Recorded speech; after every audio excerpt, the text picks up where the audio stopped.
It's been just about a year since the Greek crisis put some question as to the stability of the euro and of the European Union, and today, with the Dominique Strauss-Kahn crisis, that question is more center stage than ever. Joining us today on INSEAD Knowledge is political science professor from INSEAD, Douglas Weber. Thank you for being with us. My pleasure.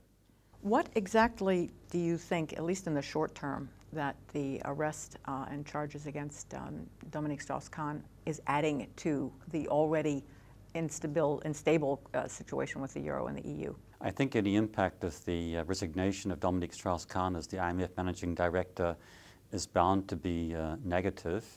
By most accounts, he was a very effective director of the International Monetary Fund. He was heavily engaged and played a very helpful role in organizing the bailout of the southern European economies. And he's very well known as a strongly pro-European politician.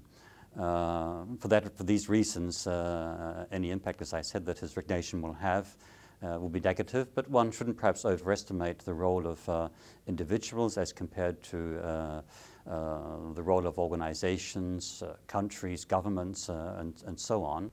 But he had political ambitions. I mean, everybody thought, the polls thought he was going to be running for president of France, so he would have had to resign anyway. That, of course, is the case. And it may well be that in the long term, the significance of the end of his political career, should this be the case, will be that he won't have become the next president of France, and France will therefore have been deprived of the president who, amongst all currently conceivable candidates, has the strongest background in European affairs and the highest level of competence in the management of economic, particularly international economic and European economic issues.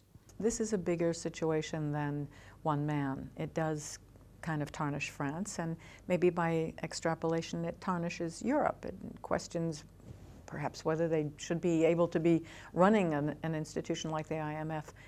Will that have any bearing? First of all, do you agree with that, and will that have a bearing on his successor? I doubt that in the longer term the image of France or Europe will be affected.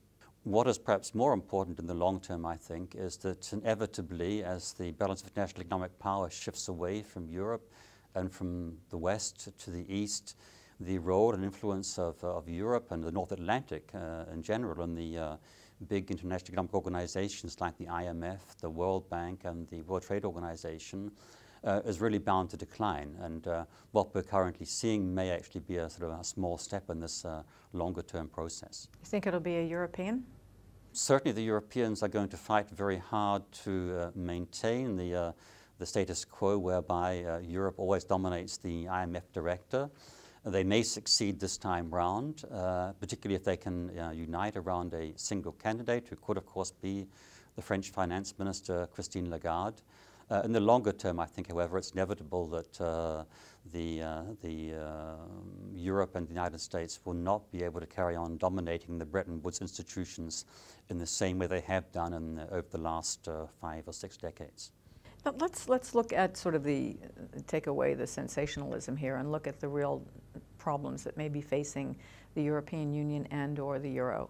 I mean, certainly the economic crisis has kind of put unity on a back burner. Is that, perhaps, are we beyond that? Are people now used to bailouts? Is the European Union under some threat? Well, it's inevitable that in a period of economic and financial crisis that distributional conflicts between member states should rise, especially when some member states need really quite extensive financial support to combat the current crisis. One shouldn't forget, however, that after all, the crisis now is at least a year old. No member state has exited or been thrown out of the Eurozone. No member state has actually left or could conceivably leave the European Union. And the Eurozone has one new member state, Estonia. And through the agreements reached between the member states over the last 12 months, the level of economic policy integration in Europe is going to be higher in the future than in the past. So the crisis is serious. The crisis has not been resolved. The crisis will continue. But doesn't seem that the end of the Eurozone or the end of the European Union, to go even further, is just around the corner.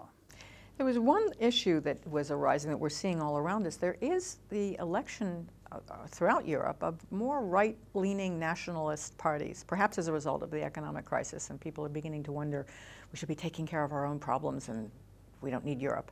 You think that will, based on what you've just said, is that going to go away? In the longer term, of course, the rise of these anti-European or European skeptical or national populist political parties and movements could pose a threat to the integration process, because they make it harder and harder for member governments to actually make the kinds of compromises, make the kinds of bargains and deals that have always been necessary to keep the integration process actually on the rails.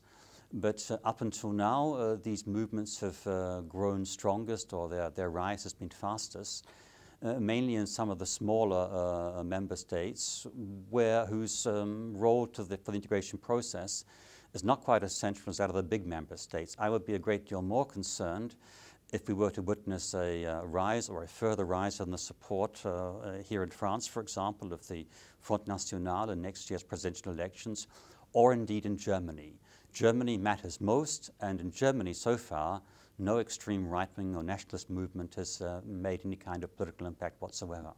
So let me end by asking you, are you optimistic? You sound kind of optimistic amongst all the wreckage that we've been discussing. Jean Monnet, the founder of Europe, once said, Europe was built by crises, and Europe will be the sum of the solutions brought to these crises.